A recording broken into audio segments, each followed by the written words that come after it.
Assalamualaikum warahmatullahi wabarakatuh.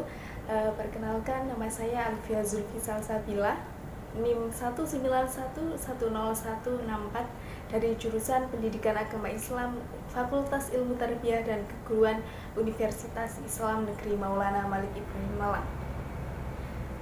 Tema yang akan saya bahas dalam tugas UAS kali ini yakni sejarah masuknya Islam di Nusantara. Untuk materi pada pagi hari ini, yang pertama ada kehadiran Islam untuk mendamaikan Nusantara. Pokok-pokok atau poin-poin penting dari kehadiran Islam untuk mendamaikan Nusantara. Yang pertama ada perjalanan dakwah di Nusantara. Yang kedua ada cara-cara dakwah di Nusantara. Dan yang ketiga ada kerajaan Islam di Nusantara. Yang pertama ada alur perjalanan dakwah di Nusantara. Nusantara dikenal sebagai negara dengan jumlah penduduk muslim terbesar di dunia. Islam masuk ke Indonesia pada abad ke-7 Masehi atau bertepatan dengan 1 Hijriah yang dibawa oleh seorang pedagang yang berasal dari Timur Tengah. Pusat dakwah yang dilakukan pertama kali meliputi Sumatera, Sumatera Barat, dan juga Jawa Tengah. Selain berdakwah di Nusantara, para pedagang Timur Tengah menyebarkan agama Islam di Persia serta India. Sebelum masuknya Islam ke Indonesia, masyarakat Islam atau masyarakat Indonesia menganut ajaran agama Hindu-Buddha. Dan setelah masuknya agama Islam ke Indonesia, sebagian besar ajaran yang dianut masyarakat yakni agama Islam. Dan untuk pada abad ke-11 Masehi, masyarakat banyak menjalin hubungan dengan negara di Asia Selatan, seperti halnya negara India yang telah mengalami puncak penyebaran ajaran Islam. Selain itu, pada abad ke-11, ajaran Islam di Indonesia juga mengalami perkembangan yang cukup pesat dengan ditandai banyaknya pemuka agama yang memperbanyak ilmu agama di Arab. Dan pada abad ke-13 Masehi, ajaran Islam semakin tampak jelas yang ditandai dengan berdirinya Kerajaan Samudra Pasai yang merupakan kerajaan Islam pertama di Indonesia. Dari penjelasan alur perjalanan dakwah di Indonesia, dapat diambil kesimpulan bahwasannya ajaran Islam masuk ke Nusantara pada abad ke-7 Masehi atau yang bertepatan pada tahun 1 Hijriah, yang ditandai dengan masuknya atau datangnya para pedagang dari Timur Tengah yang membawa ajaran Islam dan disebarkan. Selanjutnya ada bukti dari perjalanan dakwah masuknya Islam ke Nusantara. Yang pertama ditandai dengan adanya makam Fatimah binti Maimun di Leran Gresik. Pada tahun ini di Batu Nisan tertulis tahun 475 Hijriah atau yang bertepatan dengan tahun 1082 Masehi ini menunjukkan bahwa saat itu Islam sudah berkembang di Pulau Jawa. Yang kedua yakni adanya makam Sultan Malik As-Saleh atau raja dari Kerajaan Samudra Pasai yang bertuliskan pada tahun 635 Hijriah atau yang bertepatan dengan tahun 1297 Masehi. Berikutnya ada teori-teori kedatangan Islam ke Nusantara. Yang pertama ada teori Mekah, yang dalam teori Mekah ini menurutnya Islam masuk ke Indonesia dibawa langsung oleh orang Arab dari Timur Tengah pada abad ke-7 Masehi atau yang bertepatan pada tahun 1 Hijriah dengan misi untuk berdagang serta berdakwah. Yang kedua yakni ada teori Gujarat. Menurut teori Gujarat, Islam masuk ke Indonesia pada abad ke-7 Masehi dengan dibawa langsung oleh penduduk Gujarat yang memeluk agama Islam dan berdagang ke Nusantara. Yang selanjutnya yaitu ada teori Persia. Menurut teori Persia mengatakan bahwa proses kedatangan Islam ke Nusantara berasal dari daerah Persia atau Persia yang sekarang bisa disebut sebagai daerah Iran.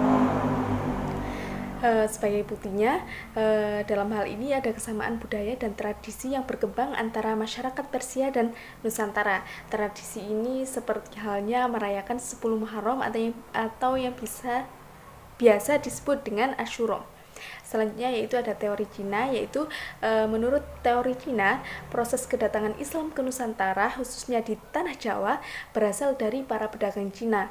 Mereka berhubungan dagang dengan penduduk Nusantara jauh sebelum Islam dikenal di Nusantara atau yang bisa disebut dengan Indonesia, yakni sejak masa Hindu-Buddha. Ajaran Islam sendiri telah sampai di Cina pada abad ke-7 Masehi pada masa dinasti Tang, yakni sejak tahun 618 sampai dengan 960 di daerah Guangzhou dan pesisir Cina Selatan. Telah terdapat sejumlah pemukiman Islam di daerah pesisir selatan ini. Sebagai pembuktian dari teori Cina ini bahwa raja Islam pertama di tanah Jawa, yakni Raden Patah dari Bintaro Demak, merupakan keturunan Cina yang ibunya disebut berasal dari Champa, Cina sebagai Cina bagian selatan. Dan juga bukti lainnya adalah adanya masjid-masjid tua yang bernilai arsitektur Cina atau Tiongkok di berbagai tempat di Pulau Jawa. Yang selanjutnya ada para wali yang ada di tanah Jawa yang berjumlah 9, yakni yang pertama ada Maulana Malik Ibrahim atau yang biasa disebut dengan Syekh Maghribi, yakni sejak tahun 1350 sampai dengan 1419 Masehi, yang diduga berasal dari Persia dan berdakwah di daerah Gresik. Yang kedua ada Sunan Ampel atau yang biasa disebut dengan Raden Rahmat, yakni sejak tahun 1401 hingga 1481 Masehi, yakni di daerah Surabaya untuk tempat dakwahnya. Yang ketiga ada Sunan Giri atau disebut dengan Prabu Satnata, yakni Sultan Abdul Fakih yang semula bernama Raden Paku.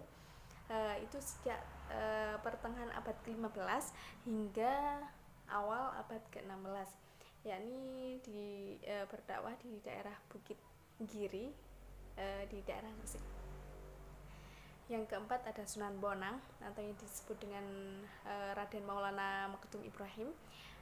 Ini merupakan putra dari Raden Rahmat atau Sunan Ampel yang tinggal atau berdakwah di daerah Bonang, yakni sejak tahun 1465 hingga 1525 Masehi. Yang kelima ada Sunan Kalijaga atau yang disebut dengan Raden Masyahid,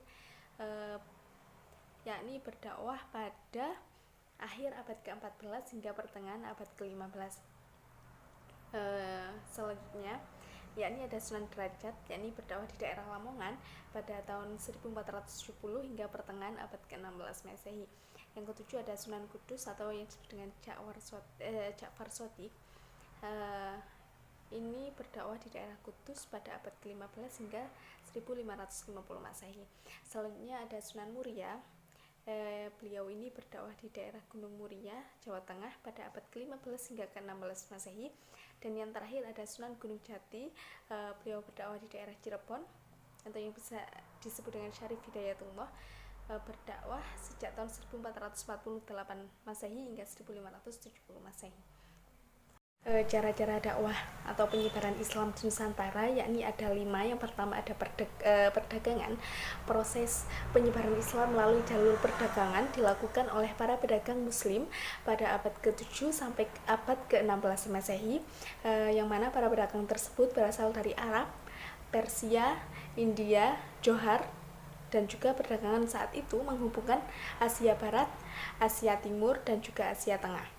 Para pedagang Muslim menggunakan kesempatan tersebut atau kesempatan berdagang tersebut untuk menyebarkan agama Islam. Mereka memiliki akhlak yang mulia, santun, dapat dipercaya dan juga jujur. Hal itulah yang menjadi daya tarik sehingga banyak penduduk yang tinggal di Nusantara untuk ikut ajaran mereka, yakni ajaran Islam. Sebagian ada yang tinggal sementara, ada pula yang mendapat para pedagang Muslim ini singgah di tempat tinggal di Nusantara. Ada juga sementara ada yang menetap di Nusantara. Lambat laun tempat tinggal mereka berkembang menjadi perkampungan Muslim yang adanya interaksi antara para pedagang, terutama di pusat-pusat perdagangan seperti Malaka, Aceh, Banten, dan juga Gresik, menyebabkan Islam berkembang secara luas, sebab mereka di samping berdagang, mereka juga menyebarkan agama Islam. Yang kedua, yakni ada perkawinan. Sebagian pedagang Islam dari Arab dan juga Persia, Gujarat, ada yang menikah dengan wanita pribumi, terutama putri bangsawan atau putri dari raja. Dan pernikahan itu mereka mendapatkan keturunan, disebabkan pernikahan itulah banyak keluarga bangsawan atau raja masuk Islam akhirnya, lalu ikut atau diikuti oleh para rakyatnya atau para pengikutnya. Kemudian para pedagang itu menetap dan membentuk perkampungan Muslim yang disebut sebagai Pekojan. Perkampungan Pekojan banyak dijumpai di beberapa kota di Nusantara hingga saat ini. Yang ketiga ada teori pendidikan. Para ulama atau mubalik mendirikan lembaga pendidikan Islam di beberapa wilayah di Nusantara.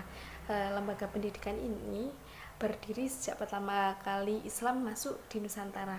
Nama lembaga pendidikan Islam ini berbeda-beda di tiap daerah.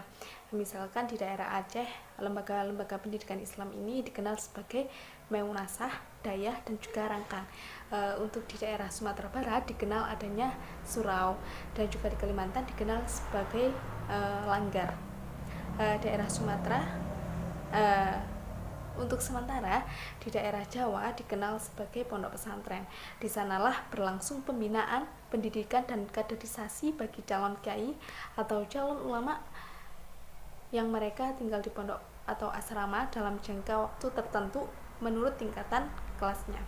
Setelah menempatkan pendidikan pesantren mereka, setelah menamatkan pendidikan pesantren mereka kembali ke kampung halaman masing-masing dan mendirikan pesantren-pesantren baru untuk menyebarkan Islam. Melalui cara itulah Islam terus berkembang, menyebar ke daerah-daerah yang terpencil. Yang keempat ada hubungan sosial. Para ulama dan mubalik yang menyebarkan Islam di Nusantara pandai dan dalam menjalin hubungan sosial dengan masyarakat. Mereka yang telah tinggal menetap di Nusantara aktif membaur dengan masyarakat melalui kegiatan-kegiatan sosial. Sikap mereka santun, memiliki kebersihan jasmani dan juga rohani, memiliki kepandaian yang tinggi serta dermawan. Silaturahim, bekerja sama atau gotong royong mereka lakukan bersama penduduk dengan tujuan menarik simpati agar masuk Islam. Pada kesempatan tertentu mereka menyampaikan ajaran Islam dengan cara bijaksana dan tidak memaksa serta merendahkan. Selanjutnya yaitu cara dakwah dengan kesenian. Penyebaran Islam juga ditempuh melalui kesenian, terutama seni yang digemari masyarakat saat itu. Para ulama menggunakan kesenian sebagai media dakwah dengan cara memasukkan muatan-muatan ajaran Islam dalam kesenian. Artinya, di samping seni sebagai ungkapan rasa keindahan, diupayakan juga melalui seni ada upaya peningkatan keislaman atau keislaman dalam kehidupan masyarakat. Sebelum Islam datang, kesenian dan kebudayaan Hindu-Buddha telah mengakar kuat di tengah-tengah masyarakat. Kesenian tersebut tidak dihilangkan, tapi justru digunakan sebagai sarana dakwah.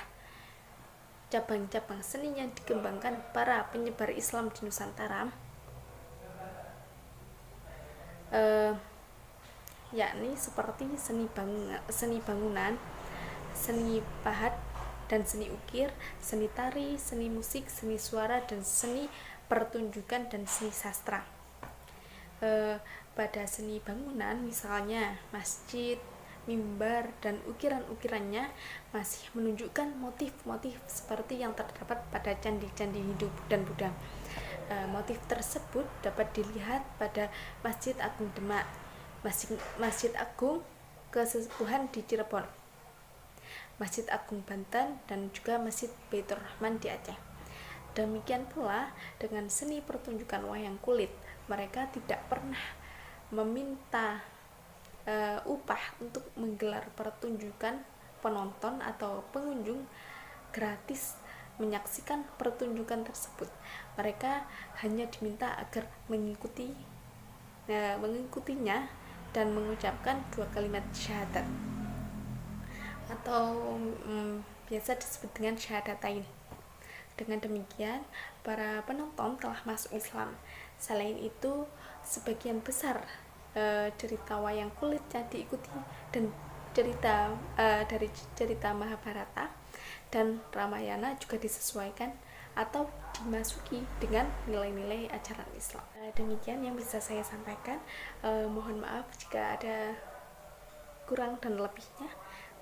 Saya Alifia Zulfi Salsabila pamit undur diri dan terima kasih. Wassalamualaikum warahmatullahi wabarakatuh.